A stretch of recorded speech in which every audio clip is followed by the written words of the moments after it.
Central planning still does not work. Hi, I'm Dave Arnott, the Christian Economist.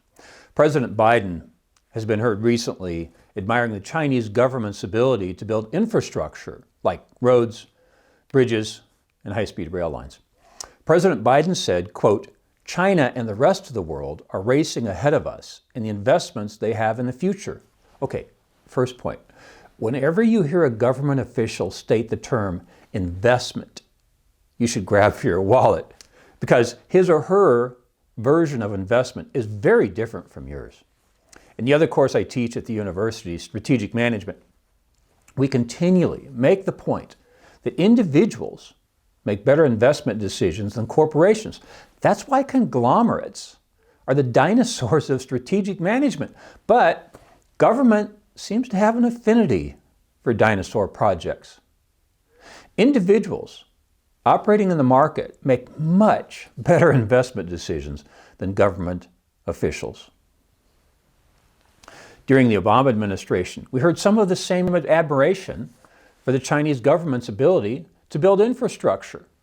Today's podcast will refer often to the Wall Street Journal article titled, "What the U.S. Can Learn from China's Infrastructure." Government leaders are expressing awe at China's capacity to build bridges, railways, and other infrastructure, feats of engineering made possible by a command-style political system. I took some students on a business tour of China just after the 2008 Olympics had been in Beijing. When I asked the guide what was at the location where the Olympic Village had been built, she said nothing. Well, it wasn't true. I'd done my research and found that it had been a housing area that had been destroyed by the federal government because they wanted to build the Olympic Village.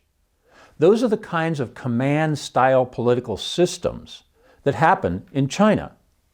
We don't normally approve of those kinds of heavy-handed behaviors in the United States.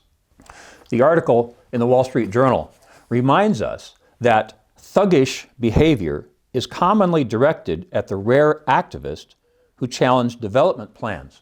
Well, in the Christian worldview, we know that thuggish behavior is the result of the fallen nature. The article continues, China's leapfrogging, practically to bullet trains from bicycles, may have limited direct application to improving American infrastructure. The two nations have diametrically opposed political systems, starting with carte blanche for Chinese leaders to order up construction. The two I's of economics. Here's a quote from President Biden.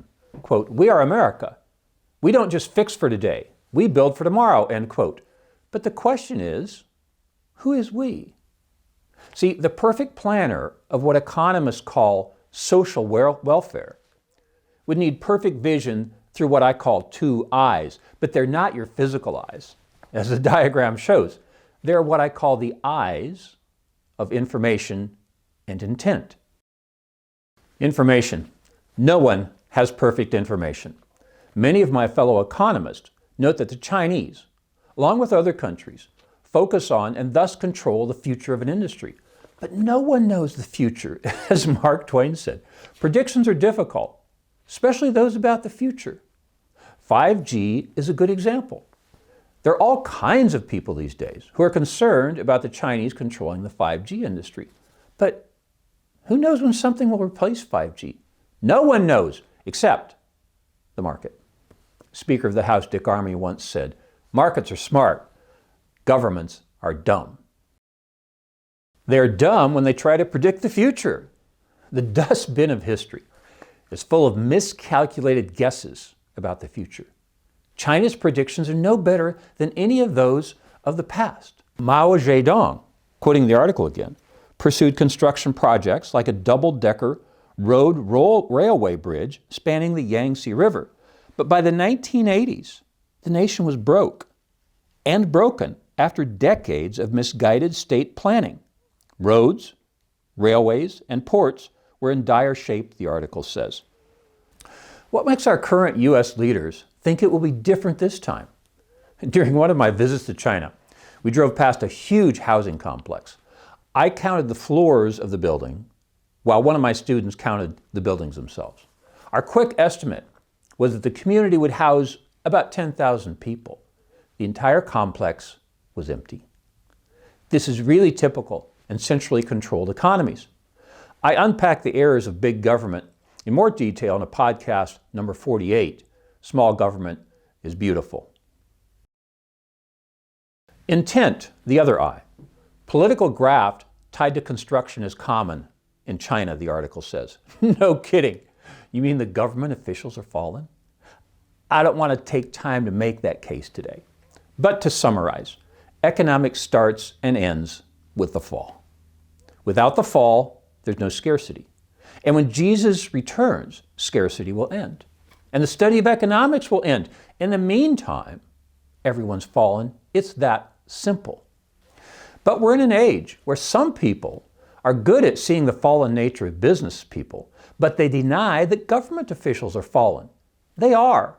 I warn about those private-public partnerships in podcast number 40 called The Curse of Crony Capitalism. Back to the article again. Vanity, more than economic sense, appears to explain some recent projects, including a series of glass-bottom sky walls linking mountains thousands of feet off the ground. We've seen this in history before. The pyramids of Giza were monuments to the power of the pharaohs. They were built by one of the largest slavery encampments in the history of mankind. I point out that relationship in a previous podcast, number 61, titled Socialism and Slavery. When I teach in Eastern Europe, one of my colleagues who teaches with me has taught extensively in China. He reports that the business plans from the Chinese students always include some type of government support. That has not been a hallmark of the U.S. economy nor of my U.S. students, but it will become so if this trend toward a centralized economy continues. In their very good book, Jurgen and Stanislav write about this in The Commanding Heights. It's the title of my podcast number 4. It warns us about the commanding heights. Cheaper exports. So Milton Friedman had an interesting take on this. His point was, we'll take anything another government sends us, discounted. So you're going to send us airplanes? What else you got? See, this is how economists think. Airbus is a classic example. They taxed the citizens of France, Germany, and the UK to produce aircraft that you and I travel on. We are the beneficiaries of the taxes that were forcibly taken from citizens in those founding countries. Recent failure of the A380 airplane is a testament to government's ability to produce engineering marvels that are marketing failures. About $25 billion was wasted in the development, and that does not even include the human capital. Would you like to work on a project that failed? Because it was driven by government fiat instead of the market. How is that loving your neighbor? Look, money was forcibly taken from neighbors and thrown away. It is the opposite of loving your neighbor. Why do you think President Biden's projects are more intelligently designed than the A380? Our house in suburban Dallas is a good example. It was built by a computer nerd in 1999 who thought he was way ahead of the times. See, he ran 3 physical hard wires to each room: cable TV, phone, and internet. We don't use any of them anymore. Think about the wasted resources, the wires, the effort to design it, and the construction of pulling all those wires. His idea was way out of fashion in less than 10 years. Chinese government predictors are no smarter than the guy who built our house. No one is smarter than the market. No free lunch. President Biden is quoted as saying in the article, China will eat our lunch. But you know, that's one of our common sayings in economics. There is no free lunch. The article goes on to state, unchecked development in China has spawned problems, however, including underused systems. Look, here's what we understand in economics. The government has no money. It's a common phrase in my economics class. The money has to come from somewhere. So all those impressive bridges being built by the Chinese government, they took that money from value-producing segments of the economy and put that money into the bridges. that doesn't spur the economy. It slows it down. One thing separates rich from poor countries: policies that promote production. I point that out in podcast 27, which is titled exactly that: Policies that Promote Production. In our book, Biblical Economic Policy, Sergei Seidamatov and I have identified 10 biblical commandments of economics. One of them is, don't steal, which, by the way, we may have stolen from Moses' original 10 commandments. But more seriously, to build the bridges and the other engineering feats in China, the money has to be stolen from other productive parts of society.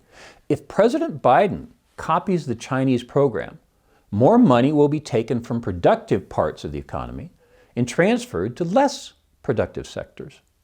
That makes a country poorer, not richer. The Washington-based Institute of International Finance puts Chinese debt at 335% of GDP, up from 200% in 2011. The U.S. debt to GDP ratio is 130%. Greece defaulted at about that level. Now, the U.S. is not Greece, whose GDP is about the same as the state of Missouri. But our children and grandchildren will have the burden of this debt long after you and I are gone. So President Biden admires the Chinese building spree. Does he admire their debt? I describe that threat more in podcast number 8 called National Debt. Opportunity cost. The article goes on to state that construction dust in many cities rivals pollution from car exhaust and industrial activity. And it's almost humorous to cite one of the longest delays in road building in American history. There's been a 14-year delay in building a highway in Denver. Why? Because of the environmental restrictions imposed by the Obama administration. See, in economics, we call this opportunity cost. You can either have fast construction with no regulation or slow construction with regulations. You can't have both. The same Biden administration, who decries pollution, wants to copy the Chinese system that increases it.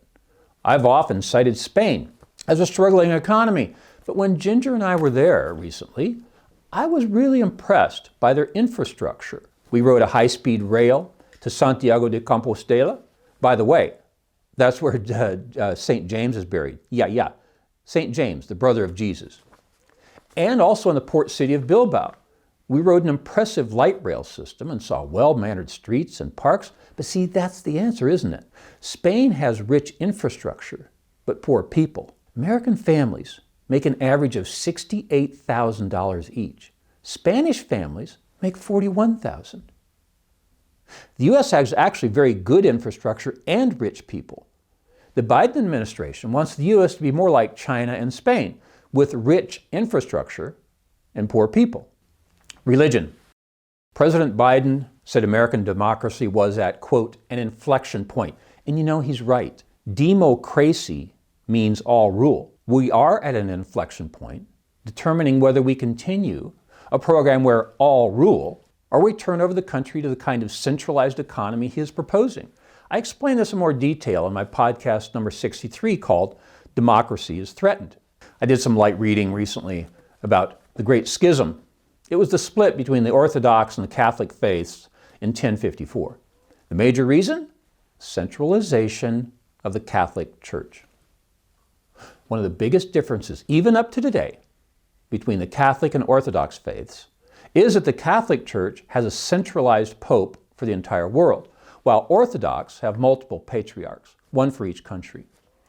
Ginger and I actually visited a place called Hagia Sophia in Istanbul, where the split took place. Subnote, it's been recently made into a Muslim mosque. The Protestant Reformation was led by Martin Luther in 1517. It has the same history. He wanted to distribute power from the Pope to the masses. The Pope wanted him burned at the stake, and the Pope probably would have succeeded, as he did with a previous reformer named Jan Hus from Prague, who led the same kind of revival 100 years earlier. But Gutenberg's invention of the movable press in the intervening years, and an absence of copyright laws, allowed Luther's writings to be distributed widely, making him a folk hero and helping him to avoid the reach of the Pope. Lord Acton said of Pope Pius IX, who engineered a resolution during the First Vatican Council declaring him unable to make mistakes. Quote, "Power corrupts, and absolute power corrupts absolutely." Lord Acton said that about the Pope. Should we now be saying the same about President Biden and his Democratic Party, who controls the power of the presidency and both houses of Congress? I'm Dave Arnott, the Christian Economist. Fear God, tell the truth, earn a profit. See you next time.